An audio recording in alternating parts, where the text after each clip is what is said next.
Okay, this information has been given to me by a person I've known for 6 months, and he's proven to be highly credible in the past, and he is reporting that he's got information from an actual chemtrail geoengineering engineered aerosol pilot who is inside these programs. So this is new information. You can also find this posted on geoengineeringwatch.org, Dane Wigington's site. The rest of this, I'm just going to read the posts that that record his contact with this pilot. Right, December 8th, 2014. My cousin, who was fired by our dictator just before making rank withheld, sent me information given to him by a friend who is still an Air Force pilot. This pilot is saying that he flies chemtrail flights. This pilot told my cousin that this global geoengineering effort goes by the name of, quote, indigo skyfold, unquote. At least within the circle of pilots and aviation crews that he works with, they are told to fly specific routes, and satellite comm links control the aerosol dispersal patterns. He says that they only make course corrections from time to time and perform landings and takeoffs. Pilot, navigation, and maintenance crews are rotated constantly and only spend about 18 months at one given base. He states that this is to keep pilots and their families from making too many friends and ending up with loose lips. Plus, they also rotate between day and night flights, one base for daytime flights and one for night. Each base covers a 250-mile zone, and each fleet squadron of planes cover 3 states, or an even larger swath of ocean. They are told to simply do their job and shut the F up. Their superiors will only tell them it's a matter of national security and, quote, without these flights, our enemy's newest technological weapons of war could easily penetrate America's airspace at will. We are dedicated and committed to keeping our allies safe from the same skyward threats, so we extend the arm of protection to those countries who support our efforts. Hostile nations are also building atmospheric shields while in the same discourse, trying to explore weaknesses in our ever-developing air and space-based technologies, unquote. Sounds more like a PR statement to me. I think this pilot either believes what he is told or he is simply trying to sugarcoat their genocide project.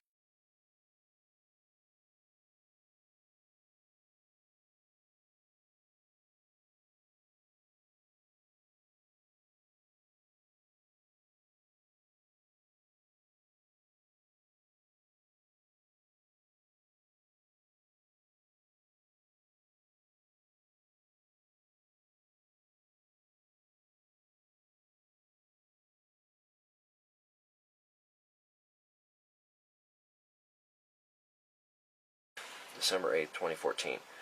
My firewall detected multiple intrusion attempts when I Googled the indigo skyfold code as well. Zero information found on the internet for this operation. That is unique. I received a rather lengthy reply from the chemtrail pilot. Here is that text from his or her email. First of all, I would like to say I do not agree with my mission assignments, but what soldier ever truly does?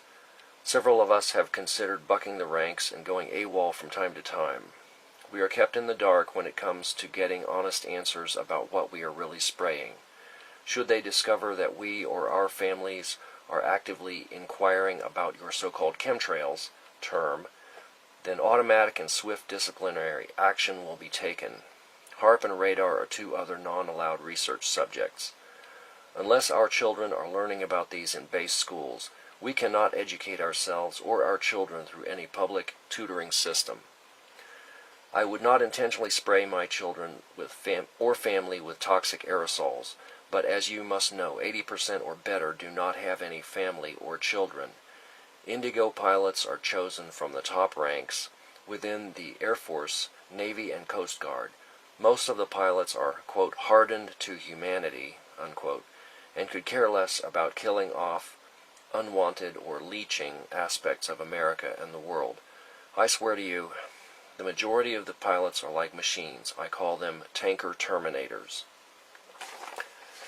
I should not be telling you this, but nearly 1/3 of all flights are being orchestrated from small unnamed islands, where newly constructed bases are being built at a rate of 8 per year. On these extremely remote islands, there are HARP arrays of every possible design, with many arrays surrounding these islands within the depths of the ocean itself. The Navy has developed sophisticated underwater construction technology that allows fully autonomous robot submersibles to travel great distances and even manufacture parts for these massive underwater arrays as they progress across the open seafloor. Every time that you see or hear about military exercises at sea, they are basically there to give support and resupply their army of underwater robotic minions. There is possibly one aquatic robot per plane, and will soon be double that. You will never be able to Google Earth search any of this, other than an occasional error in blurring some island bases or smudging images of underwater arrays. It is impossible to locate all these artifacts.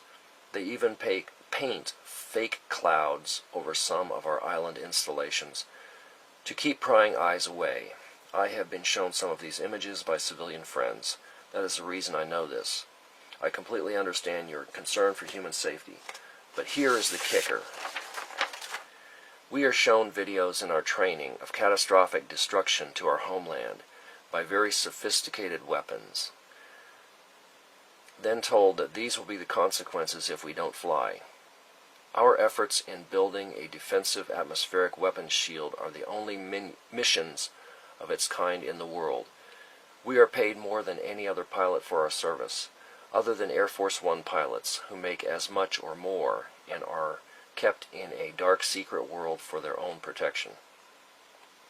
They tell us that secrecy is our protection and not to listen to any public rhetoric.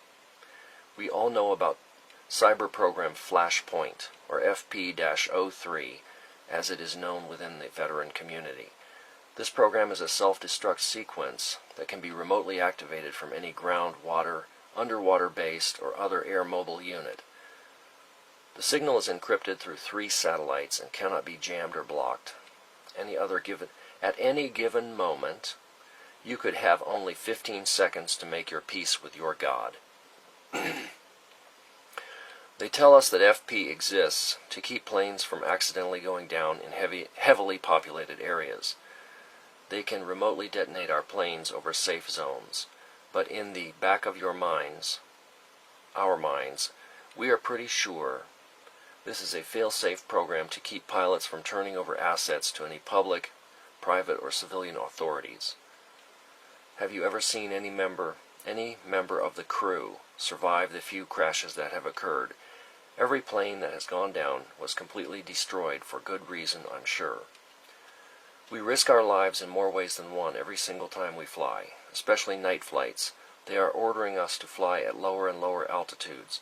We feel like massive Dark Force Empire crop dusters, and know that one night Bubba or Billy Joe will fire their long rifles at us when we spray their moonshine-making operation or pass over an illegal Mary Jane crop.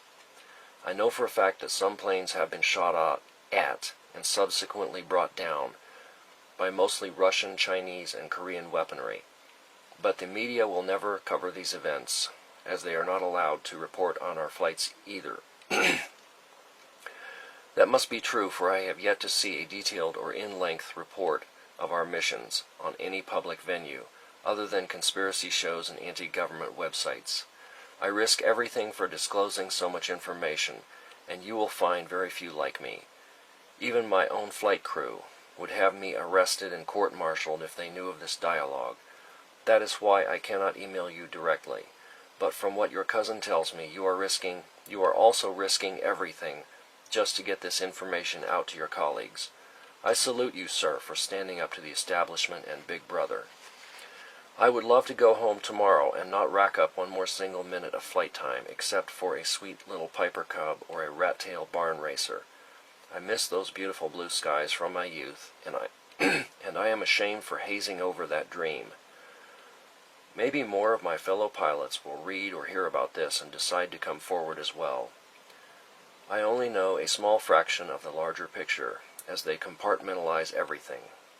Should I become aware of any new significant developments, I will email your cousin. And now this is the man I have contact with. He says, he senses a wavering within the ranks and feels that a kind of mutiny is being boiled to the surface of this whole geoengineering global whitewashing, if you catch my drift. My cousin still has friends in high places too, so he is helping to protect the pilot. This came December 11. Last word from the pilot was, quote, all pilots on leave are required to report to their CO by December 15th for special training operations to qualify for Indigo Phase 2 flights, expected to be initiated by January 21. Those were his words, not the actual Air Force message. He wanted me to stress that. He believes that the focus of their flights will be moved to areas east of California and Texas in order to progress the drought further into the heartland. Plus, he feels that a very new, extremely toxic chemtrail mix is going to be sprayed using new technology that makes these special chemtrails completely invisible. Atmospheric shield of protection. He doesn't believe that either. So that's the end of the message from this chemtrail pilot. And I just, from my own experience, I've had a lot of contact with this guy for 6 months via the internet, and basically everything he's told me has turned out to be true, so I have no reason to doubt any of this. So, hope you can forward this. This also points out how difficult it is to fight this program, because the people inside the program are not subject to public opinion or public information sources.